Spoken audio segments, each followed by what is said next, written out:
Hi friends, today I'm going to review the book, Make the Most of Your Workday, Be More Productive, Engaged and Satisfied as You Conquer the Chaos at Work by Mary A. Camuto.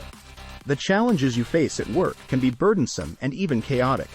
Every workday you face is, or should be, special. Each one is a blank slate of tremendous possibilities and positive opportunities waiting for you to make your mark. The problem is that each workday often involves an email inbox full of messages to answer, a physical inbox filled with papers requiring your attention, and numerous other tasks, projects and personalities you must handle, usually under pressing deadlines.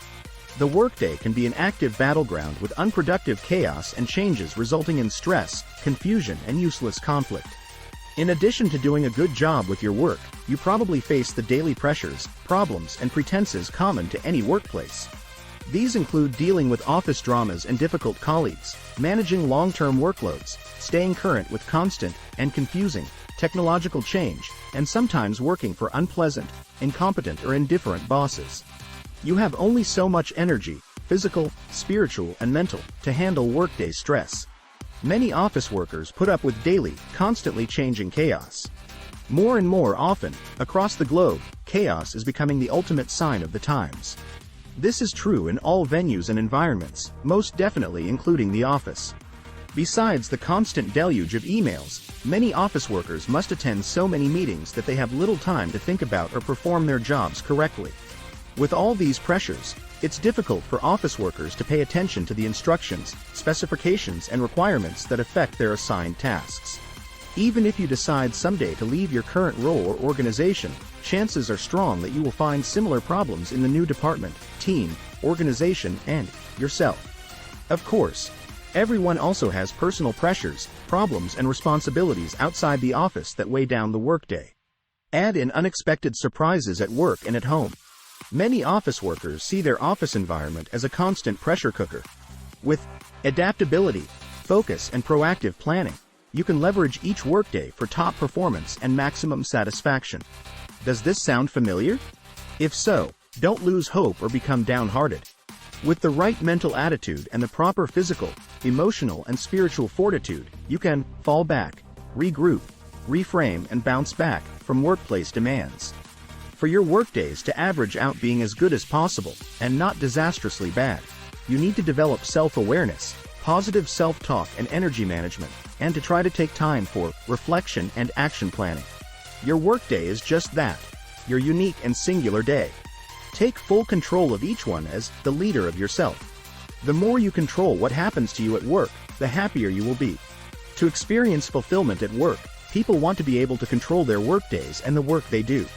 They'd like clear instructions from their leaders, satisfying relationships with their colleagues, and a solid connection with their organization. Workers also want fair treatment and sufficient break time to re-energize. Being brave and getting to know our personality and other personality types may include learning about what causes us stress and how we react under stress. When dealing with an unpleasant work environment, remember that you do have choices. You can fight your way through each distressing workday while crossing your fingers that things might somehow magically improve. Or you can take specific actions to improve your situation. To start, establish your long-term employment objectives. Envision what your ideal future job would look like, and take positive steps toward your goals. First, create your current workday profile. You can't improve your situation at work if you don't understand it, so analyze it.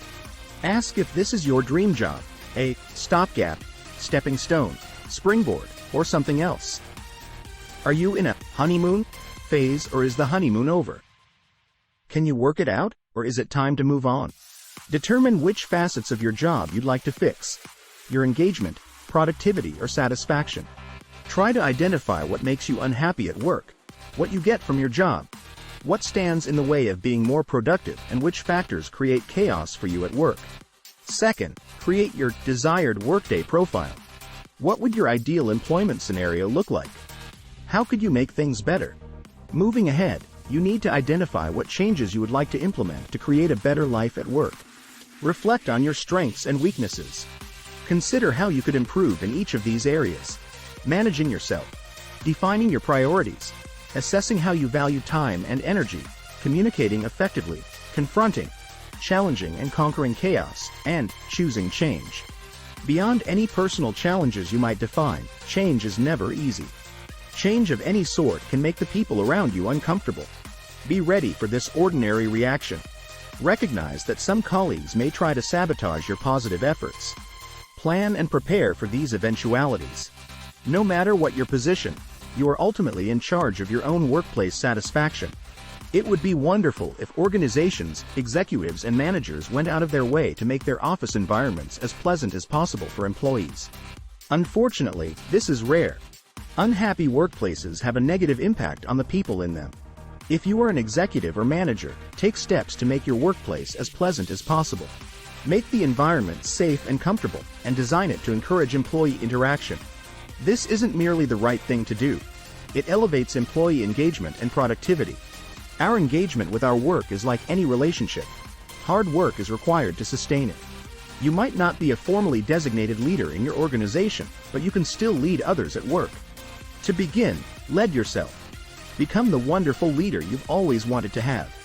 This will help you become a role model for your colleagues. Such role models have a positive influence on others and helps shape their actions. Modeling is a potent form of leadership. As a worthy role model, keep in mind that your priorities won't necessarily match your colleagues' priorities, so don't focus only on what you want. Collaborate with them so you can take what they want into account as well. To improve your work experience, you must communicate effectively with your managers and colleagues so you can develop meaningful relationships. Communicating badly has the opposite effect and can transform your colleagues into subtle or not so subtle adversaries. To become a quality communicator, start by being a good listener. When you communicate, be aware of your intended message, your emotions when delivering it, and the reactions of your co-workers.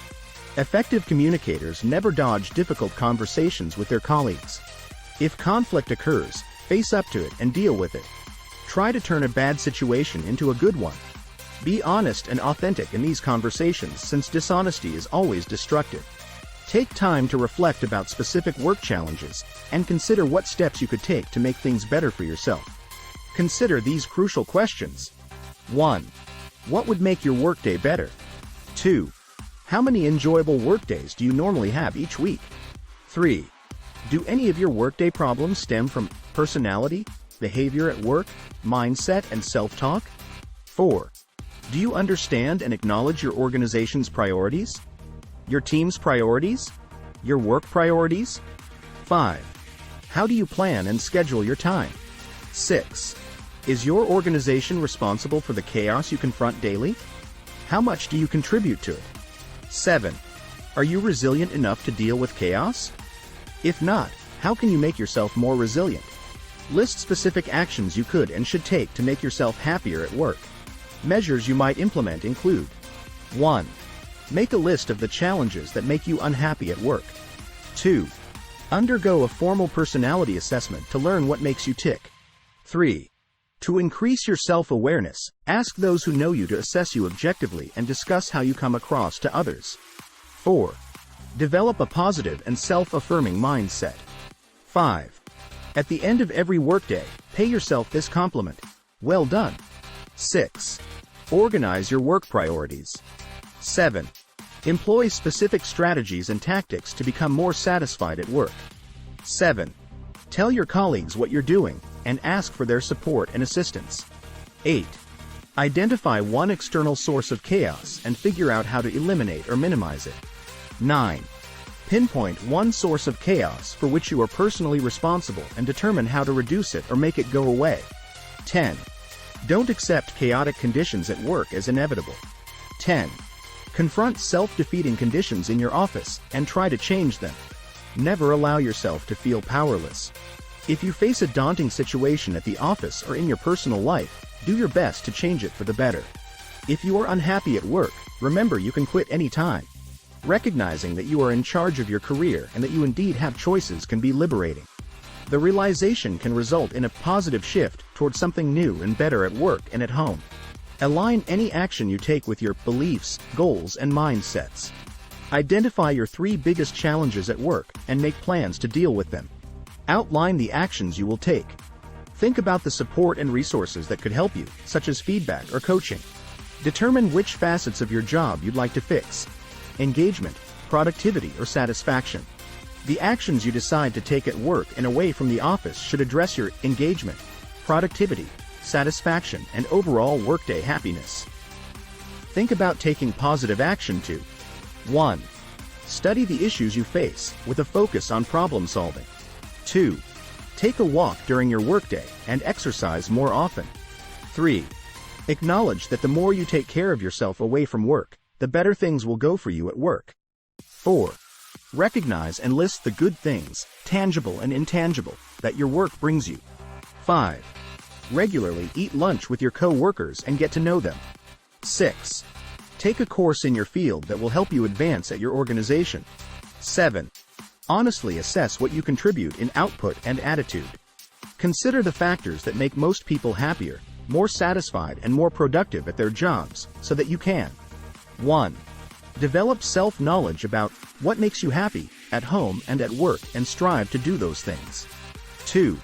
Enhance your ability to speak up, push back, uncover options, and create necessary boundaries. 3. Consciously change your state of mind at the end of the day so you go home with a positive outlook. 4. Focus on the people around you. 5. Solicit quality feedback. 6. Stay aware that solving problems at work may lead to new opportunities. 7.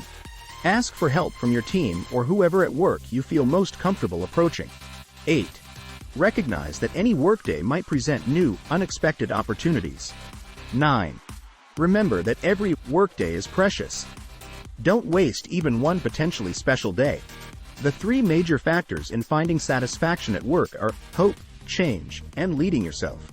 The 3 factors that can make the largest contribution to your happiness at work are hope, change, and leading yourself. For these elements to function, you must be in touch with yourself and understand what makes you satisfied with life and work. Try to be sufficiently adaptable to weather an entire day of crazy office chaos and still go home with a contented mind. A workday needs a leader, and that is you. To go home feeling satisfied, engaged, and productive, your approach needs to be proactive rather than constantly reactive or passive. Understand that instituting a change of any kind, including finding a reliable way to be happy at work, can be difficult. Don't hesitate to ask for help. Stay positive and work hard to change things, but don't expect an easy cure. One way to start creating the improvement you want to see is to be kind to all your colleagues and to yourself. Take a ways. 1. The challenges you face at work can be burdensome and even chaotic. 2. You have only so much energy, physical, spiritual, and mental, to handle workday stress. 3. With adaptability, focus, and proactive planning, you can leverage each workday for top performance and maximum satisfaction. 4. The more you control what happens to you at work, the happier you will be. 5.